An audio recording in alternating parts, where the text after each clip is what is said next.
My name is David Smith, and welcome to Correctional Officer Lifestyle.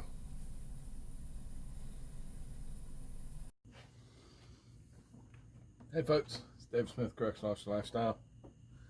I am out on my front porch. Beautiful night. Not too hot, not too cold. Loving it. And this video is actually about a corrections topic of how to survive in a dormitory, in an open population housing unit. I don't know about most other population housing unit, most other departments throughout the United States, but the department that I'm in, the state of Florida, we have both open bay barrack style housing and secure cell housing, depending on the inmate's custody and housing level. Now, surviving in these dormitories is a daunting task. In an open bay dormitory, you walk out and the inmates they're there. They're all over the place. You're out there conducting your searches of the population, and the inmates are just around you. You have to have a decent rapport with the inmates in your housing unit in order to be able to function in an open bay style unit. In a secure cell unit, every time you count, they're going to be locked behind a secure door. After lights out, they're going to be locked behind a secure door. And they're going to stay locked behind a secure door until the morning turnout, when they get ready for breakfast, where they're allowed out of their cells. This is for inmates with higher custodies and more challenging HO levels, housing levels. So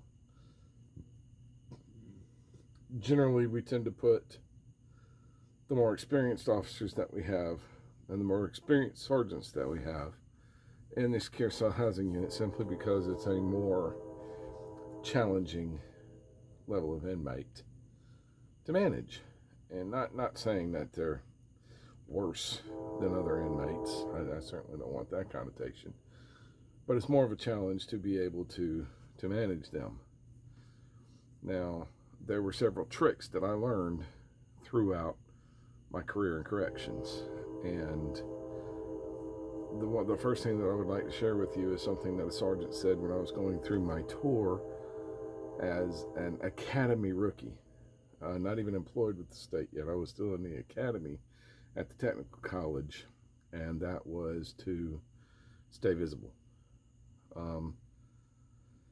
There's always going to be a staff member, some security staff member, be it a sergeant, lieutenant, other officer, whatever, in the officer station, what we refer to as the bubble or the wicker. There's going to be somebody there, and you have to stay visible to that person, because if you get into a situation where you need help and you can't call for help, and that individual doesn't know you need help because he can't see you, help's not coming.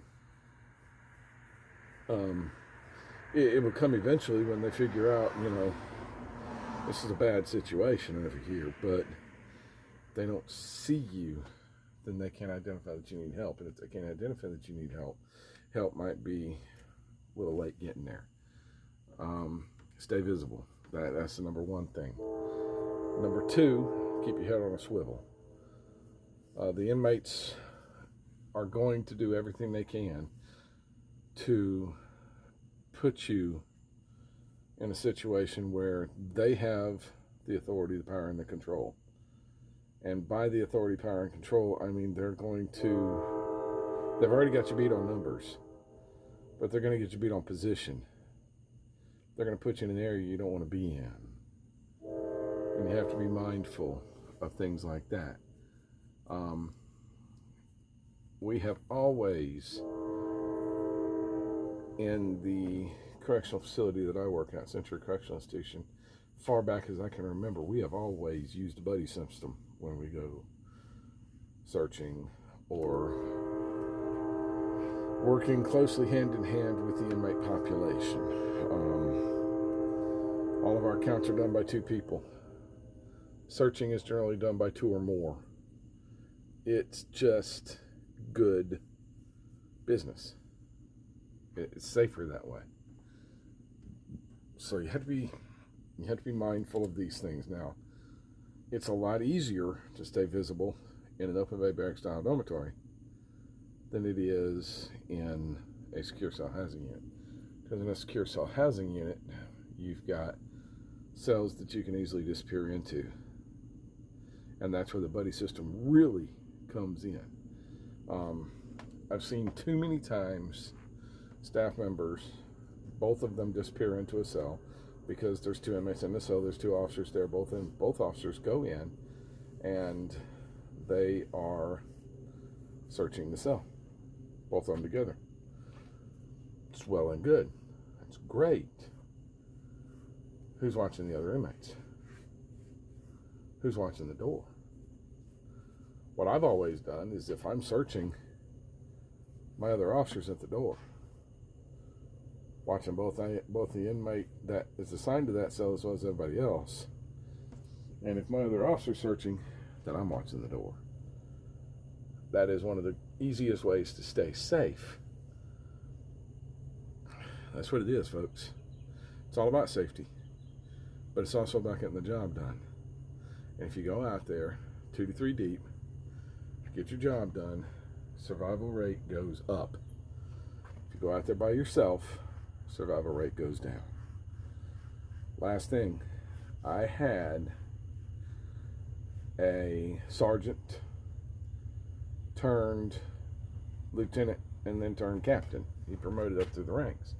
Tell me a long time ago, when you look out into a hostile situation where it is inmate on inmate, the inmates are out there, they are fighting with themselves, and you do not see a really, really high chance that you are going to survive, don't go. Now, that's one of the reasons we have the systems in place to get additional staff there. As additional staff shows up, your rate of survival goes up, okay? You flood the area with as much staff as you can, your survival rate is at the maximum. That's where you want it. Go handle your business. Before that,